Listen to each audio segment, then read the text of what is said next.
Dear student, MSc final physics में MSc final physics के जो हम आपको आज फिर एक बार पैरामेट्रिक एम्पलीफायर पढ़ाएंगे।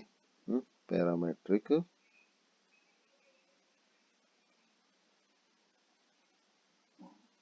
एम्पलीफायर, तो इसमें यूज लेंगे हम वैरेक्टर डायोड का। और कल हमने आपको वैरेक्टर डायोड हमने कल बता दिया था, है वैरेक्टर डायोड हमने कल आपको बता दिया था। तो अब हम थोड़ा एम्पलीफायर के बारे में बताते हैं। देखिए, एम्पलीफायर डिवाइस हम जानते हैं एम्पलीफिकेशन होता है, एम्पलीफायर करता है।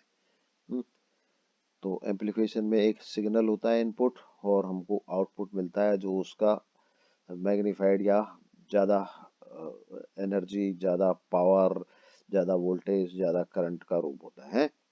सिग्नल के क्या करते हैं, सिग्नल इज एम्पलीफाइड। तो एम्पलीफाइड जो करता है वो एम्पलीफायर होता है। तो एम्पलीफायर जनरली क्या होते हैं, वही इलेक्ट्रॉनिक सर्किट होते हैं। इलेक्ट्रॉनिक सर्किट होते हैं।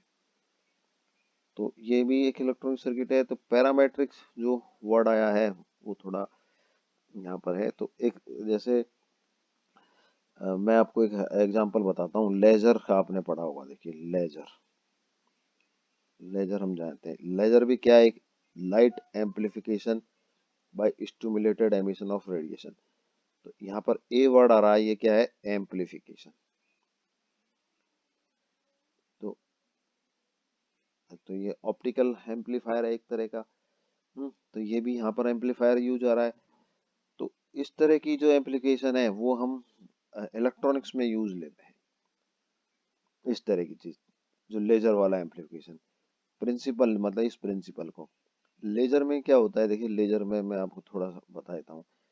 लेजर में एनर्जी लेवल होते हैं, lower energy level, higher energy level. Generally चाहे रूबी लेजर हो, नीलियम नियोन गैस लेजर हो, इलेक्ट्रॉन्स को हम नीचे से ऊपर ऊपर उठा के भेज देते हैं हायर एनर्जी लेवल में।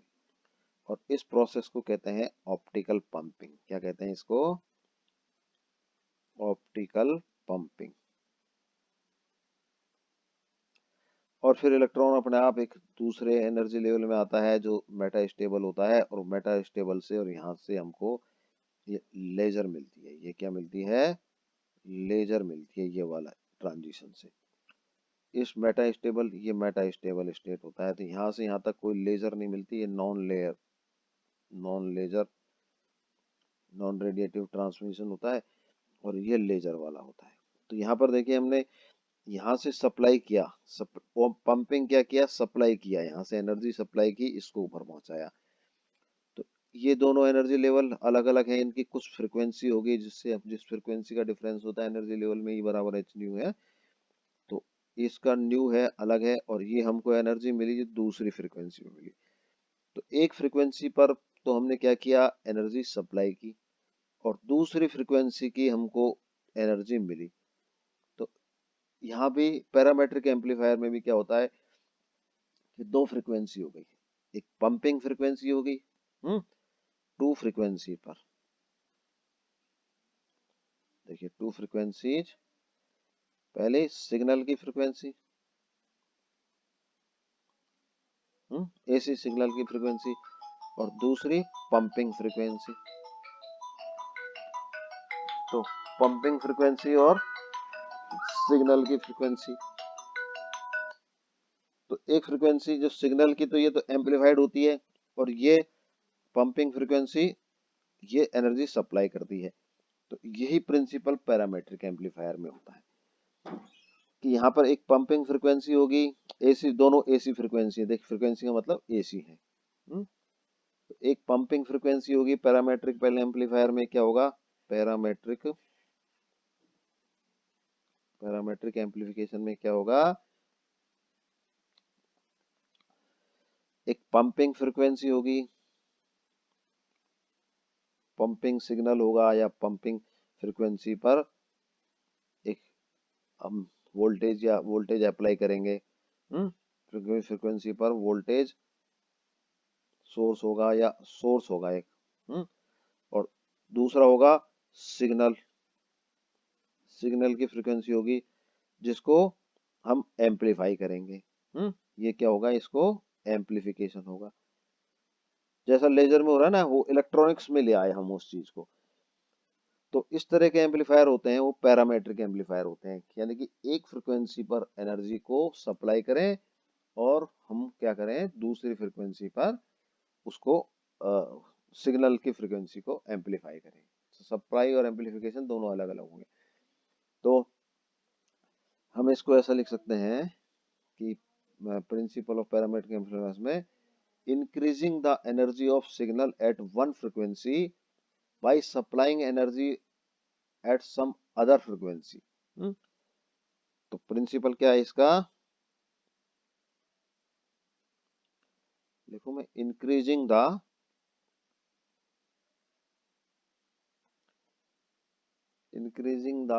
energy of signal, एनर्जी का मतलब voltage, current, power, energy of signal of one frequency.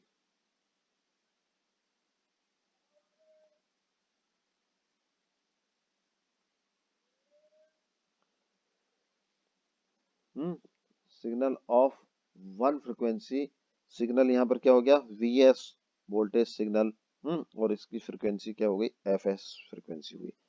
ये सिग्नल है, ये वीएस साइन ओमेगा एफएस लिख सकते हैं ना, omega S T.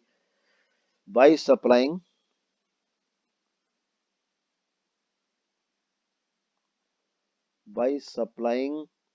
Energy at, energy मतलब वोल्टेज, करंट, पावर, हुई energy at some other frequency.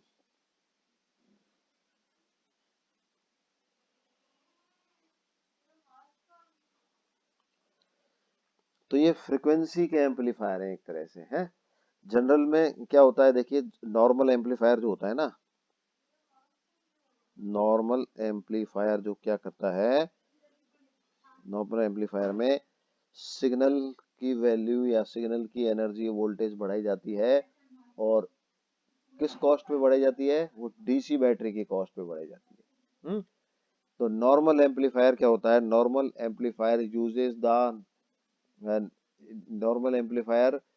Change the DC energy, ये क्या करता है, कन्वर्ट द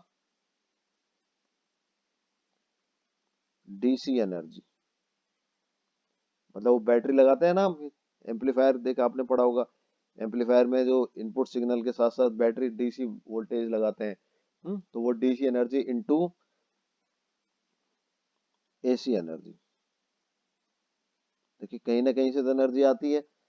हमारा जो ट्रांजिस्टर एक एम्पलीफायर होते हैं तो उसमें एनर्जी का सोर्स थोड़ी होता है, सोर्स तो बैटरी होती है जो लगाते हैं। तो convert the DC energy into AC energy. और पैरामेट्रिक एम्पलीफायर क्या करता है,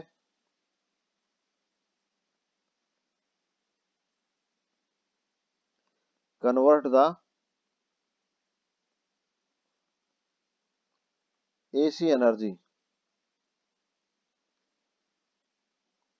इनटू एसी एनर्जी।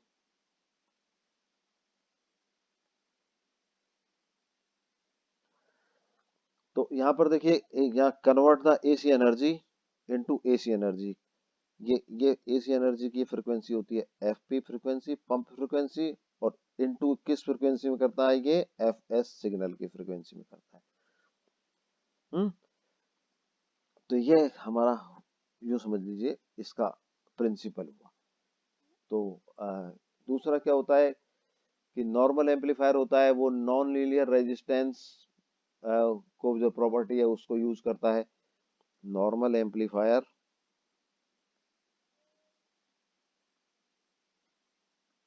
नॉर्मल जो एम्पलीफायर है, uses the non linear resistance,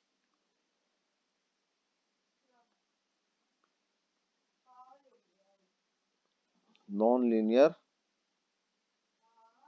resistance. ये देखिए, अब मैं मानता हूँ ये सब जानते होंगे आप, नॉन लीनियर रेजिस्टेंस क्या होता है, for the amplification purpose.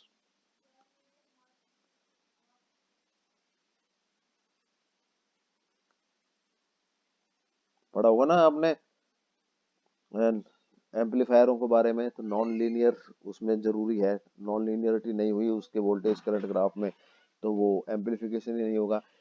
Parametric amplifier क्या करता है?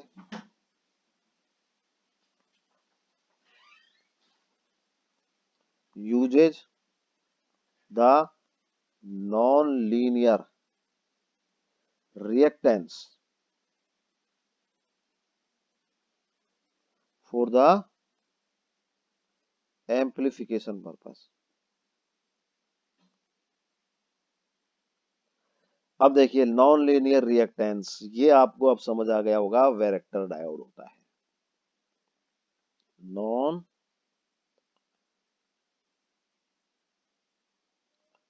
ये क्या होता है? वैरेक्टर डायोड होता है।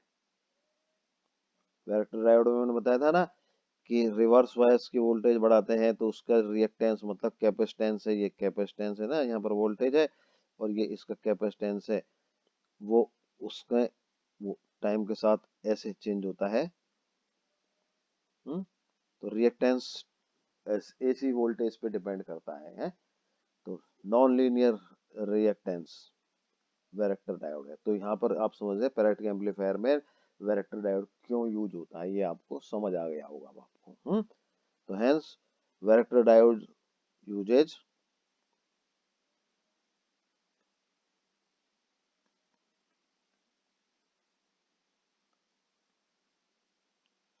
फॉर पैरामेट्रिक डिवाइसेस,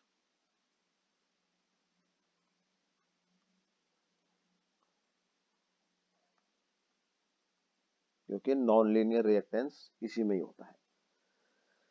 हम्म तो अब मैं थोड़ा इसका मैं वो और बताता हूँ प्रोसेस कैसे करता है ये,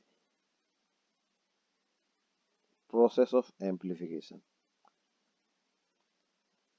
हालांकि मैं इस चीज को नहीं भी बताऊं तो भी चलेगा, लेकिन ये आपको मैं बता देता हूँ जिससे आपको कंसेप्ट क्लियर होगा पैरामेट्रिक एम्पलीफायर में प्रोसेस ऑफ एम्पलीफिकेशन कैसे होता है। तो मैं मान लीजिए आपको एक इमेजिन करता हूँ, एक कंसीडर करता हूँ एक सिचुएशन को कि एक कैपेसिटर है, मान लीजिए एक टैंक सर्किट है। एक टैंक सर्किट में दिस कैपेसिटर इज यूज्ड, मैं एग्जांपल ऑफ पैरामीटर एम्पलीफायर में लेट अस कंसीडर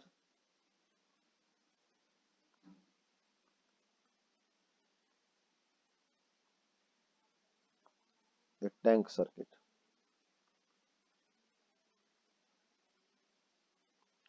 इलेक्ट्रॉनिक्स में पढ़ा होगा ना टैंक सर्किट क्या होता है, टैंक सर्किट पढ़ा हुआ है? वो एलसी ऑसिलेशन, वो क्या ऑसिलेशन प्रोड्यूस करते हैं जनरली, एक सिंपल ये एक एल और ये एक कैपेसिटर, ये एक टैंक सर्किट हो गया। ये सर्किट क्या करता है कि ऑसिलेशन इनफाइनाइट टाइम तक, अगर इनके कोई रेजिस्टेंस नहीं है, शून्य मान लें इसमें का सर्किट का, तो ये सर्किट ऑसिलेट करेगा इनफाइनाइट टाइम तक, एसी ऑसिलेशन प्रोड्यूस करेगा ये। तो टैंक सर्किट होता है ये, टैंक सर्किट इस एलसी ऑसिलेशन आपने पढ़ा होगा, एलसी ऑसिलेशन प्रोड्यूस करता है इनफाइनाइट टाइम के लिए। तो इसका एक कैपेसिटर है, मान लीजिए ये टैंक सर्किट का कैपेसिटर है। अब इस पे हमने सिग्नल वोल्टेज अप्लाई किया है, इस पे क्या किया है, सिग्नल अप्लाई किया है। रिवर्स वाइस में हम जैसे वेक्टर डायोड के काम लेते हैं, तो सिग्नल हम जब इस पे अप्लाई करेंगे तो आ, क्या होगा, इस पर वोल्टेज चेंज होगी।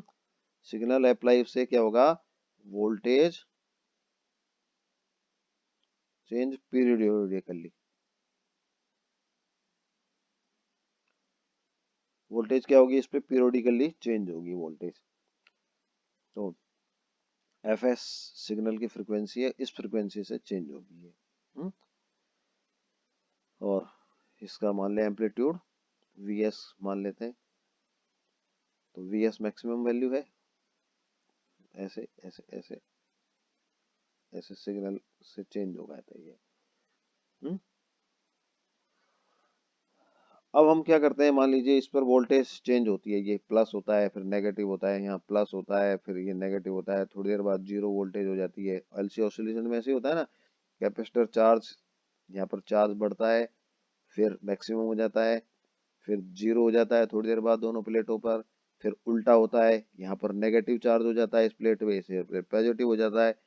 तो ऐसे चार्ज है जो इस तरह वेरिएशन होता है, और ऐसे ही वोल्टेज वेरिएशन होता है इस दोनों प्लेट्स के बीच में। Q and we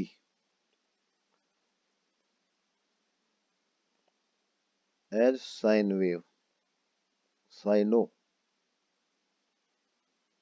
सुडियल at the plate of capacitor. अब हम क्या करते हैं, लेट अस, जब ये पॉजिटिव है यहाँ पर मैक्सिमम, ये नेगेटिव है, maximum positive negative, maximum voltage है दोनों के बीच में। चार्ज मतलब इस पे पॉजिटिव है और इस पे नेगेटिव है। उस टाइम हम क्या करते हैं, क्विकली इसकी जो प्लेट है सेपरेट करते हैं प्लेटों का। व्हेन वोल्टेज बिटवीन, वोल्टेज या charge between plates maximum, we separate the plate.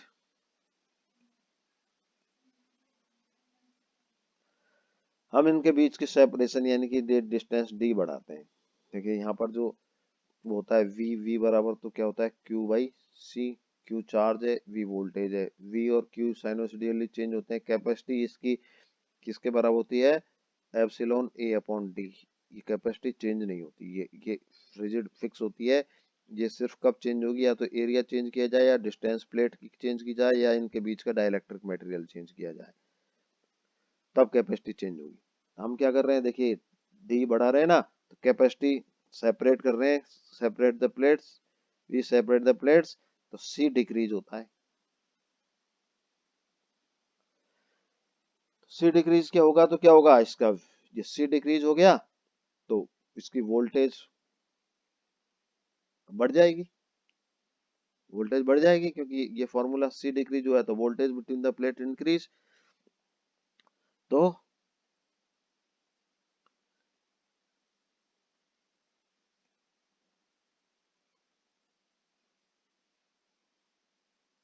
अब वोल्टेज बिटवीन प्लेट इंक्रीज होगी, तो वो इलेक्ट्रिक फील्ड तो उतना ही रहता है, क्योंकि हम क्या करते हैं, देखिए यूं समझिए आप, हम मैकेनिकली इसको सेपरेट कर रहे हैं, हम प्लेट को मैकेनिकली कर रहे हैं। तो इन दोनों के बीच में जो अट्रैक्शन होगा ना, दोनों प्लेटों के बीच में, ये पॉजिटिव चार्ज है नेगेटिव चार्ज है, यानी इलेक्ट्रिक फील्ड है दोनों के बीच में। तो हम क्या करेंगे, उस अट्रैक्शन के अगेंस्ट वर्क करेंगे, एनर्जी सप्लाई करेंगे मैकेनिकली। वो एनर्जी कहाँ चली जाएगी, इस इलेक्ट्रिक फील्ड है ना उसकी एनर्जी में ऐड हो जाएगी। इलेक्ट्रिक फील्ड पहले यहाँ से यहाँ प्लेटों के बीच में इलेक्ट्रिक फील्ड था, अब सेपरेट हो गई प्लेट तो ज्यादा डिस्टेंस तक इलेक्ट्रिक फील्ड एस्टेब्लिश हो गया, तो एनर्जी इलेक्ट्रिक फील्ड को सप्लाई करेंगे। तो हमने जो हमारी एनर्जी सेपरेट करने में दी ना, वो क्या किया, उसने वोल्टेज को भी बढ़ा दिया और वोल्टेज को एम्पलीफाई कर दिया थोड़ा। हम्म। थोड़ी देर बाद हाफ साइकिल बाद क्या होगा, कि जब प्लेट तो सेपरेट हो गई, चली गई, अब ये वोल्टेज तो इसके बीच साइनोसोडियली चेंज हो रही है ना, टैंक सर्किट का पोर्शन है ये कैपेसिटर क्या है, capacitor is the part of A tank circuit.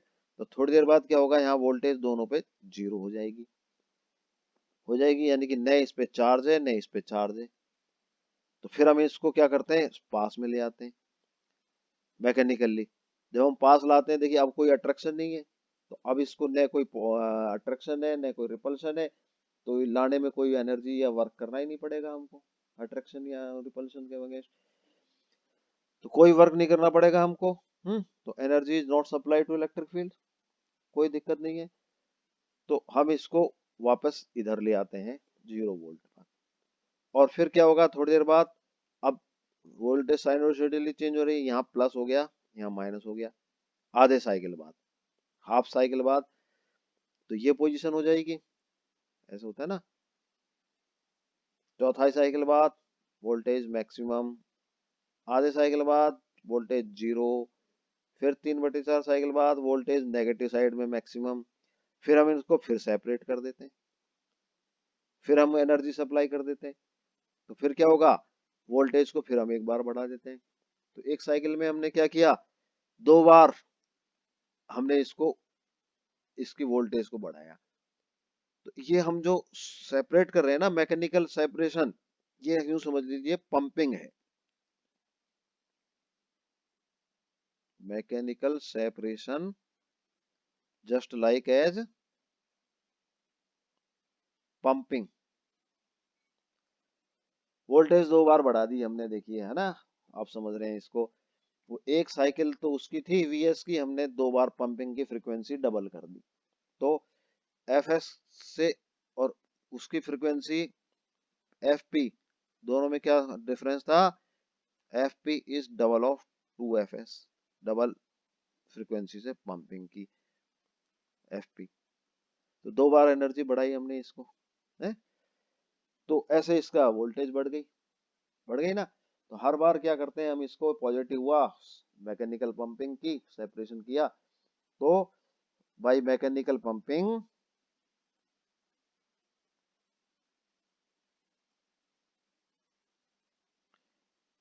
We increase decrease increase decrease increase, क्या करते हैं, कैपेसिटी,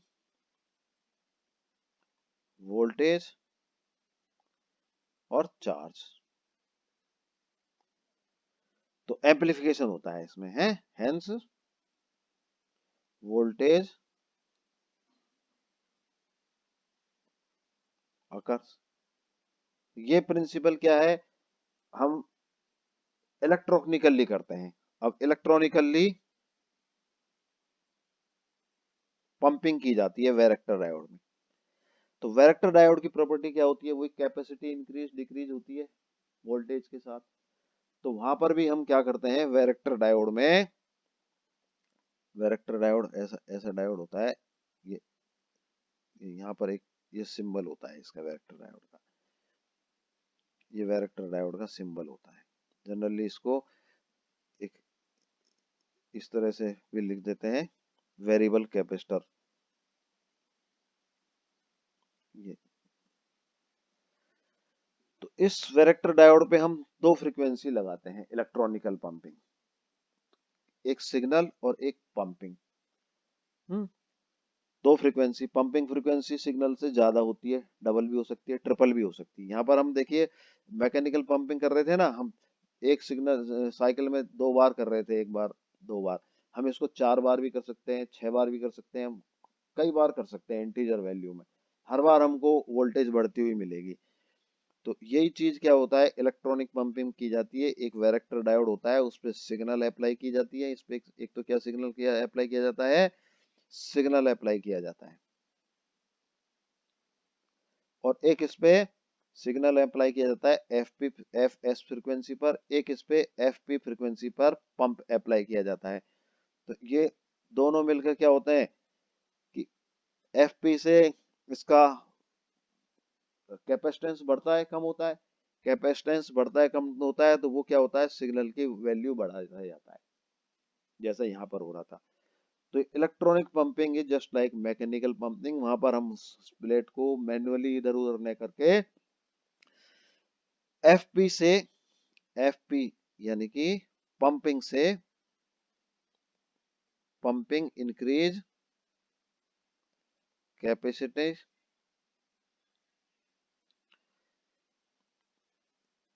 इंक्रीज और डिक्रीज, डिक्रीज भी करती है ना पंपिंग, मतलब एफपी से कैपेसिटेंस को इंक्रीज भी होता है, डिक्रीज भी होता है, वोल्टेज भी हर बार इंक्रीज हो जाता है, वोल्टेज और चार्ज।